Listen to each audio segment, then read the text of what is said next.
तो सांसद बरेली नहीं गए, लेकिन तौकीर के करीबी के घर हथौड़ा चलने लगा। बरेली की तस्वीरें आप देख रहे हैं। तौकीर रजा के करीबी नफीस के घर हथौड़ा चल रहा है। ये नफीस का पैलेस है।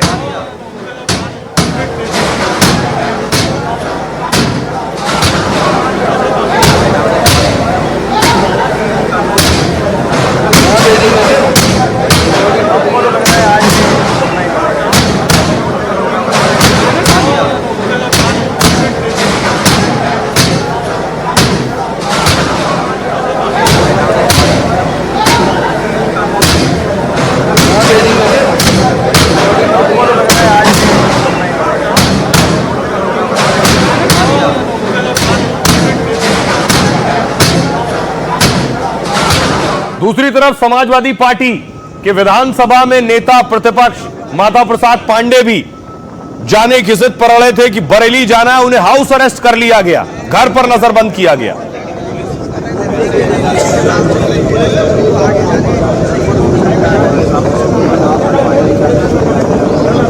माता प्रसाद पांडे अपनी गाड़ी की तरफ जा रहे थे। पुलिस वालों ने समझाया, उनके आगे हाथ भी जोड़े, तब वो जाकर माने और घर वापस गए। देखिए, गाड़ी में बैठने जा रहे थे, पुलिस उन्हें रोक रही थी। एक पुलिस वाला हाथ जोड़ रहा है, फिर वो वापस लौटे।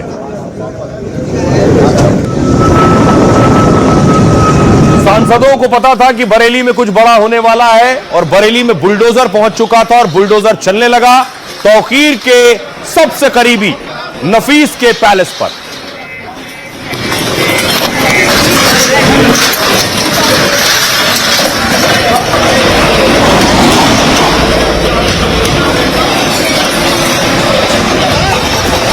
हम लोगों को आप इमरजेंसी लगा करके देश के लोगों का गला घोट रहे हैं। देखिए, अनडिक्लेयर्ड इमरजेंसी की तरीके से हमें यहाँ रोका जा रहा है। किस आधार पे हमें रोका जा रहा है, हमें समझ में नहीं आ रहा है। मैं इसकी मजम्मत करता हूँ और मैं कड़े शब्दों में निंदा करता हूँ। बरेली जाने से रोका जा रहा है, ये भी असंवैधानिक काम है। बरेली में बवाल क्या हुआ? विपक्ष में मुस्लिम हितैषी दिखने की होड़ लग गई और नेताओं में बरेली जाने की दौड़ लग गई। कांग्रेस हो या समाजवादी पार्टी, कोई पीछे नहीं रहना चाहता। मुद्दा मुसलमानों का है तो अखिलेश की पार्टी तो बिल्कुल भी रिस्क लेना नहीं चाहती, इसलिए एड़ी चोटी का जोर लगा रही है। एक तो नहीं, नेताओं की पूरी फौज को उतार दिया। जनपद में आना चाहते हैं तो पहले जब वो अपनी अनुमति प्राप्त करेंगे और अनुमति मिलने के पश्चात ही हम चाहेंगे कि वो लोग जनपद में आए, क्योंकि वहाँ पे संवेदनशीलता के मद्देनजर ये जरूरी है। अखिलेश के नेताओं में बरेली जाने की जिद क्या इसलिए है कि कैसे भी करके मुसलमानों को नाराज नहीं होने देना है। शायद इसलिए तो कांग्रेस ने इमरान मसूद और दानिश अली को भेजा, तो उधर अगले ही दिन चंद्रशेखर रावण जाने पर अड़ गए, तो आज समाजवादी पार्टी ने भी इकरा हसन, फारूक और मोहिबुल्लाह समेत कई नेताओं को कूच करा दिया।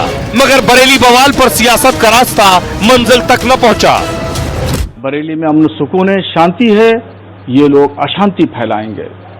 ये चाहते हैं कि जिस तरीके से बरेली को दोबारा संभल बनाना चाहते हैं, मगर हम ये हरगिज हम बरेली को संभल नहीं बनने देंगे।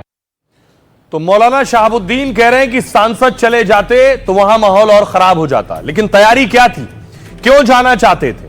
सपा के करीब 14 नेता बरेली जाने वाले थे। इनमें सपा के 5 सांसद, 2 विधायक भी शामिल थे, जो बरेली में बवाल के बाद पीड़ितों के पास जा रहे थे। लेकिन योगी की पुलिस ने इन नेताओं को जाने नहीं दिया। कई नेताओं को रोक लिया तो कुछ को नजरबंद कर लिया। सांसद हरेंद्र मलिक, इकरा हसन, मोहिबुल्लाह को रोका गया। सपा के तीनों सांसद दिल्ली से बरेली के लिए निकले। यूपी पुलिस ने गाजियाबाद बॉर्डर पर इन नेताओं को रोक लिया। पुलिस से बहस करने के बाद सांसद डिवाइडर पर बैठ गए। सांसद आधे घंटे तक अड़े रहे, लेकिन पुलिस ने उन्हें जाने नहीं दिया। लखनऊ में नेता प्रतिपक्ष माता प्रसाद को हाउस अरेस्ट किया गया और संभल सांसद जियाउर रहमान बर्क जब बरेली के लिए निकले, तभी इंस्पेक्टर राजीव कुमार मलिक उनके सामने खड़े हो गए। ऐसे ही घेराबंदी बरेली में भी कई नेताओं की गई। योगी की पुलिस सुबह से ही इन नेताओं के घर पहुंच गई थी। सपा के नेताओं को घर से बाहर जाने पर पाबंदी थी, मगर सपा के एक सांसद ने पुलिस को चकमा दे दिया। प्रतिनिधिमंडल में आंवला से सांसद नीरज मौर्य भी थे। वो पुलिस को चकमा देकर बरेली पहुंच गए, लेकिन पकड़ लिए गए। बरेली सर्किट हाउस से सपा सांसद हिरासत में ले लिए गए। सपा नेताओं ने इसे अघोषित इमरजेंसी बताया है। हालांकि पुलिस नहीं चाहती कि बरेली में फिर से माहौल खराब हो, क्योंकि सपा नेताओं के जाने से गुस्सा भड़क सकता है। इससे पहले चंद्रशेखर और कांग्रेस नेता भी रोके गए थे। वो तस्वीरें मैं आपको दिखाऊं, जब कांग्रेस के नेता इससे पहले बरेली जाने वाले थे। वो तस्वीर देखिए, इमरान मसूद को उनके घर पर नजरबंद किया गया था। पुलिस पहुंच गई थी तड़के ही और घर से उन्हें आगे निकलने नहीं दिया गया। इमरान मसूद के अलावा देखिए, कांग्रेस के नेता दानिश अली भी जाना चाहते थे, दानिश अली को भी जाने नहीं दिया गया, पुलिस ने रोक लिया।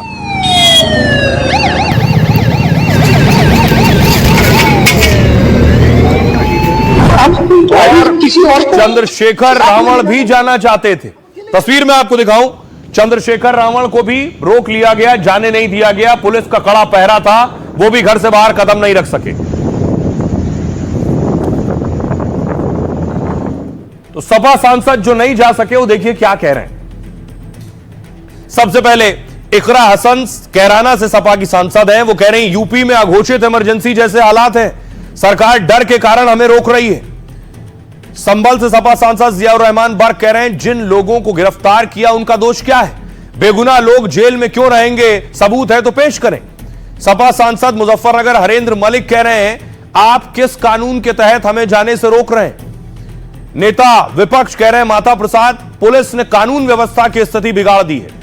चंद्रशेखर रावण ने कहा मुसलमानों के साथ गलत नहीं हुआ तो मुझे क्यों रोका गया है।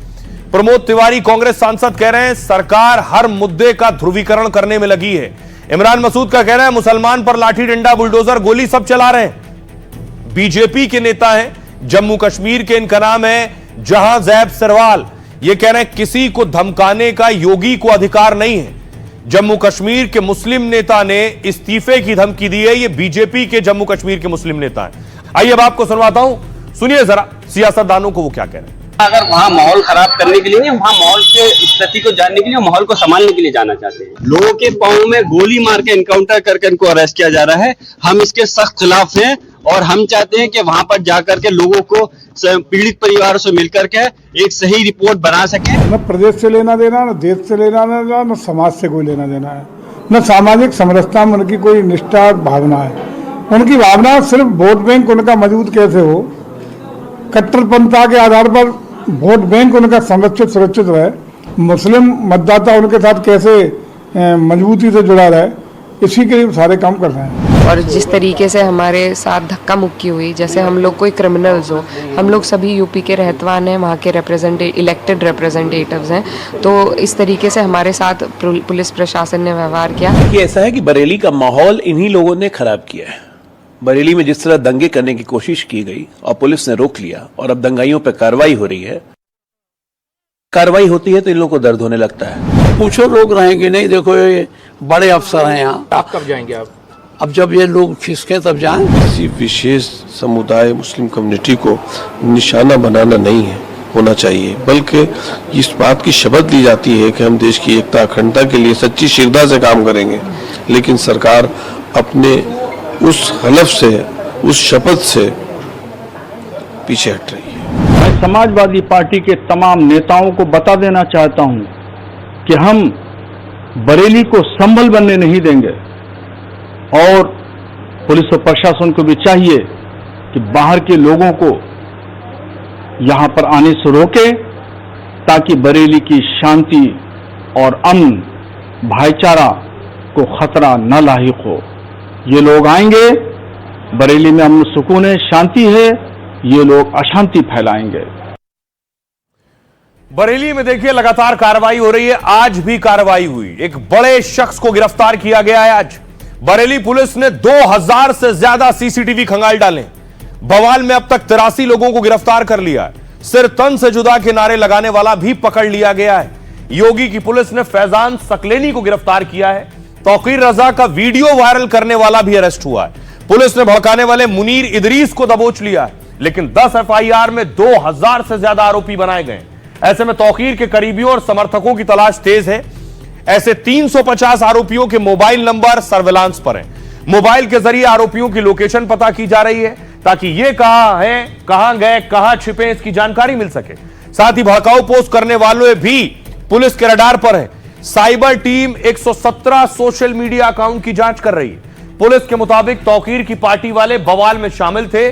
फोटो वीडियो के जरिए बवाल करने वालों की पहचान हो रही है। आरोपियों की अवैध संपत्तियों पर बुलडोजर चलना शुरू हो चुका है। और इतना ही नहीं, अब जो तौकीर के करीबी हैं, ऐसा नहीं कि किसी को भी उठा लिया गया, तौकीर के जो करीबी हैं उन पर एक्शन हो रहा है।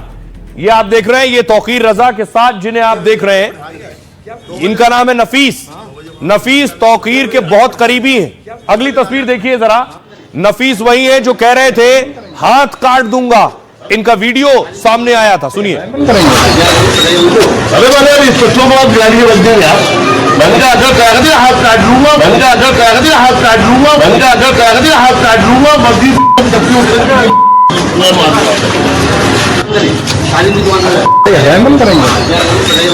अरे मैंने इस बच्चों को गाड़ी बच गई यार, मैंने कहा अगर कागज दिया हाथ काट लूंगा, मैंने कहा अगर कागज दिया हाथ काट लूंगा, मैंने कहा अगर कागज दिया हाथ काट लूंगा। तो नफीस कह रहे थे हाथ काट दूंगा, तौकीर के करीबी थे, बरेली में बवाल के भी आरोपी हैं। नफीस की गिरफ्तारी हुई। न सिर्फ नफीस को पुलिस ने गिरफ्तार किया है, तौकीर के साथ जेल भेज दिया है, बल्कि नफीस के पैलेस, बारात घर है नफीस का, इस पैलेस पर आज बुलडोजर पहुंच गया। यहां शादियां होती हैं, इस तरह की बहुत सी संपत्तियां तौकीर के करीबियों की हैं, जिसमें बारात घर, मैरिज हॉल और इस तरह के लॉन्च शामिल हैं। और आज बुलडोजर पहुंचा है। ये नफीस के पैलेस का गेट है जिस पर आज बुलडोजर चला। दावा यह है कि अवैध निर्माण था और बुलडोजर से कार्रवाई हुई।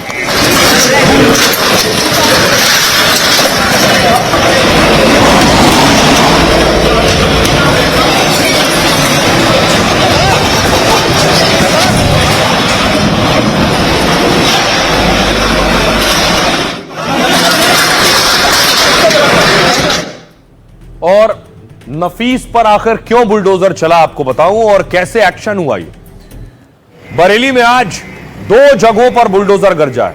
तौकीर के करीबी नफीस का बारात घर जमींदोज हुआ है और बरेली के जखीरा बाजार इलाके में कार्रवाई हुई है। दूसरा, बरेली के सैलानी बाजार में अतिक्रमण तोड़ा गया।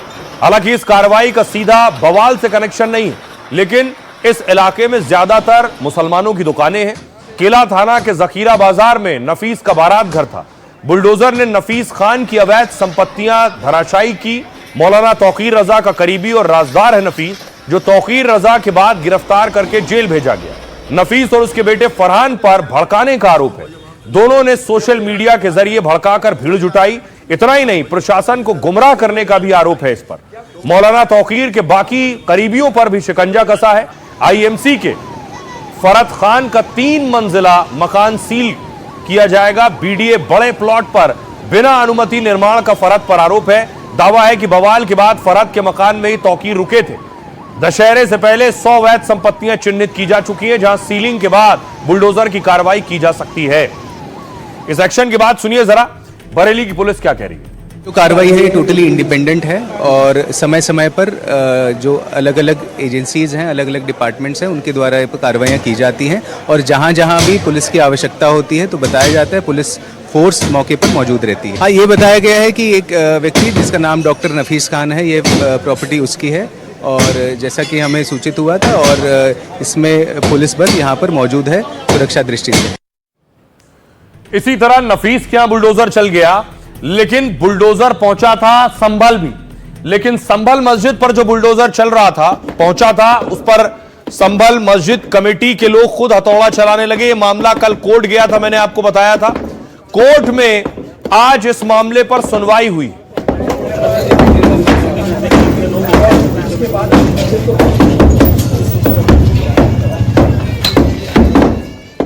आज भी हथौड़ा चल रहा था। संभल मस्जिद पर बुलडोजर एक्शन पर रोक नहीं लगाई है कोर्ट ने। इलाहाबाद हाईकोर्ट ने याचिका खारिज कर दी। लगातार दूसरे दिन हाईकोर्ट में मामले पर अर्जेंट बेंच बैठी। छुट्टी के बावजूद ध्वस्तीकरण पर रोक वाली याचिका पर सुनवाई हुई। याचिकाकर्ता को ट्रायल कोर्ट में अपील करने का निर्देश दिया गया है। मुस्लिम पक्ष के वकील ने सुप्रीम कोर्ट की टिप्पणी का हवाला दिया है, जिसमें कोर्ट ने ध्वस्तीकरण को अंतिम विकल्प माना था। मस्जिद कमेटी की ओर से जमीन से जुड़े दस्तावेज पेश किए गए, लेकिन कोर्ट से याचिकाकर्ता को कोई राहत नहीं मिली। तालाब की जमीन पर मस्जिद बनाए जाने का आरोप है। 2 अक्टूबर को प्रशासन बुलडोजर लेकर मस्जिद तोड़ने पहुंचा, लेकिन स्थानीय लोगों ने कहा डीएम से कि 4 दिन की हमें मोहलत दीजिए। इसके बाद लोगों ने खुद ही मस्जिद की बाहरी दीवार तोड़नी शुरू कर दी। संभल की गौसुलबरा मस्जिद जिला मुख्यालय से 30 किलोमीटर दूर है और 550 वर्ग फीट की मस्जिद का 10 साल पहले निर्माण किया गया था। गांव के ही मिंजार हुसैन ने इसका निर्माण करवाया था। अवैध अतिक्रमण को लेकर सर्वे में इसे अवैध बताया गया। मस्जिद और मैरिज हॉल के सरकारी जमीन पर बने होने की बात की गई। मैरिज हॉल और मस्जिद पर लाल निशान लगाए गए और इसके बाद मैरिज हॉल को फिलहाल गिरा दिया गया। फिर मुस्लिम पक्ष हाईकोर्ट गया, अर्जेंट याचिका लगाई वहां जाकर, लेकिन वहां याचिका खारिज हो गई। कोर्ट ने कहा कि आप ट्रायल कोर्ट जाइए। इस बीच एक और खबर आई कि सीजेआई यानी चीफ जस्टिस ऑफ इंडिया, आप देख रहे हैं बरेली में बुलडोजर चल रहा है और संभल में बुलडोजर चल रहा है। चीफ जस्टिस ऑफ इंडिया यानी देश के मुख्य न्यायाधीश आज थे मॉरिशस में। मॉरिशस में उन्होंने एक बात कही। मॉरिशस में उन्होंने कहा कि देश में जो बुलडोजर चल रहा है, यह बुलडोजर एक्शन ठीक नहीं है। यह फैसला बहुत पहले दिया गया था कोर्ट से, उस बात को आज उन्होंने दोहराया मॉरिशस में। बुलडोजर एक्शन पर चीफ जस्टिस ऑफ इंडिया नाराज है और सुप्रीम कोर्ट के मुख्य न्यायाधीश बीआर गवई का बयान आया। सीजेआई बोले बुलडोजर एक्शन का मतलब कानून तोड़ना है। दरअसल सीजेआई बीआर गवई मॉरिशस के दौरे पर हैं। वो sir Morris Raoult memorial lecture में बोल रहे थे। उन्होंने मॉरिशस की धरती से बुलडोजर पर बड़ी बात की, विदेशी धरती से भारत में कानून के शासन की बात कही। कहा भारतीय न्याय व्यवस्था कानून के शासन से चलती है। सीजेआई बोले इस व्यवस्था में बुलडोजर एक्शन की जगह नहीं है। सरकार एक साथ जज, जूरी, जल्लाद नहीं बन सकती है। बुलडोजर शासन संविधान के अनुच्छेद 21 का उल्लंघन है। जब भारत के मुख्य न्यायाधीश कार्यक्रम में बोल रहे थे तब मॉरिशस के राष्ट्रपति, पीएम और मुख्य न्यायाधीश वहां मौजूद थे। दिग्गजों की मौजूदगी में सीजेआई ने बुलडोजर एक्शन की बात कही। उन्होंने सुप्रीम कोर्ट के हालिया फैसलों पर ध्यान दिलाया। 2024 में बुलडोजर पर सुप्रीम कोर्ट की गाइडलाइन का हवाला दिया। सिर्फ आरोप होने पर जल्दबाजी में बुलडोजर एक्शन नहीं होगा। गाइडलाइन तोड़ने वाले अफसर से खर्च और मुआवजा लिया जाएगा। यूपी समेत कई सरकारों को बुलडोजर एक्शन पर फटकार लगाई थी। उस वक्त 24 सितंबर को भी सीजेआई गवई ने बुलडोजर एक्शन का विरोध किया था। कहा था बुलडोजर एक्शन के खिलाफ आदेश से बेहद संतुष्टि मिली। एक सदस्य के अपराधी होने का दंड पूरे परिवार को नहीं दे सकते हैं, यह सीजेआई ने कहा था। और एक बड़ी बात आपको बताऊं, योगी के राइट हैंड पूर्व डीजीपी उत्तर प्रदेश के प्रशांत कुमार, दरअसल उन्होंने किताब लिखी और यह जो किताब है इसका नाम है द इन्फोर्सर। यह किताब आ गई है मार्केट में। वो आज स्टूडियो आए, उनसे बात की। बहुत से लोग ये आरोप लगाते हैं कि एक तरफा एक्शन होता है, एक समुदाय पर एक्शन होता है। तो सुनिए जरा योगी के राइट हैंड प्रशांत कुमार ने क्या कहा इस पर। जो विरोधी कहते हैं, अखिलेश यादव के मुंह से सुना गया, दूसरे लोगों के मुंह से, कि जब दंगाई मुसलमान है या पत्थर चलाने वाला मुसलमान है तो सीधे गोली चलती है। संभल और बहराइच उसके उदाहरण। इस आरोप पर क्या कहेंगे? ये जो राजनीतिक विरोधी ये आरोप लगाते हैं। आप किसी भी उन्मादी भीड़ को वायलेंस करने की छूट नहीं दे सकते। कब ये डिसाइड करते हैं कि अब टाइम है गोली चलाने नहीं, अब जैसे सीएनआरसी में हुआ, लोगों को समझाया गया, बताया गया, सभी लोग मान गए। बस कुछ जगहों पे जहां पर वेस्टेड इंटरेस्ट के लोग रहते हैं वो आगजनी शुरू करेंगे। तो आप पब्लिक प्रॉपर्टी को डैमेज नहीं होने दे सकते। वहाँ पे आपको मैजिस्ट्रेट के सामने ये डिसाइड किया जाता है कि अब ये मौका आ गया है। वो संभल हो, सीएनआरसी हो, सभी जगह फिर मैं वही कहूँगा कि बड़ी हाई लेवल इंक्वायरीज होती है और बड़ी ग्रिलिंग होती है। उसमें एक एक चीज़ें एक्सप्लेन करनी पड़ती है।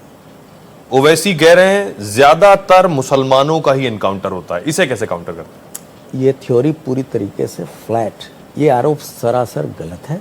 और जो ऐसी संस्थाएं हैं जहां पर ये चीज़ें जाती हैं तो वहाँ पर सभी आंकड़े मौजूद हैं। ऐसा नहीं। क्या कम्युनल दंगे पुरानी सरकारें करवाती थी? ये मैं नहीं कह सकता, लेकिन पहले इस तरह की चीज़ें बहुत कॉमन थी, आम थी। और ये मैं नहीं कह रहा, ये जो एनसीआरबी होती है उसका डाटा आपको बताएंगे। आप ये कह रहे हैं कि अगर सरकारें चाह लें तो अपराध भी कम हो सकता है, दंगे भी कम हो सकते हैं, महिला अपराध भी कम हो सकता है, माफिया भी खत्म किया जा सकता है? जरूर, अवश्य। इसके लिए पुलिस नहीं, सरकार जिम्मेदार है। हाँ, उसमें कुछ ऐसे अधिकारी भी रहते हैं जो परफॉर्म करते हैं